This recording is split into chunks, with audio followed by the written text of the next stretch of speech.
Good afternoon mga bossing. Magano mo lakas ng hangin. Magano muna ako ng ng ampalaya. Isang linggo nang ngayon lang uminto ang ulan. Hapon. Magtanggal muna tayo ng dahon ng ampalaya sa baba para tumaba yung sa taas. Ayan. Tanggal muna ng para masyado nang matanda yung yung dahon sa baba.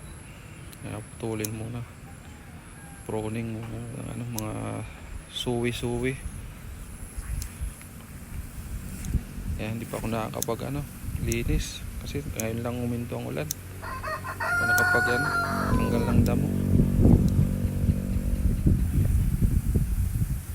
Yung isang ito na na babad na yata isa nalangkay na yung dahon, nababad na sa tubig.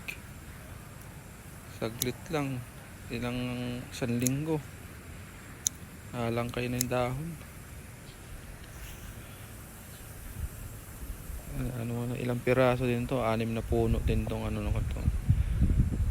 Sana gumanda.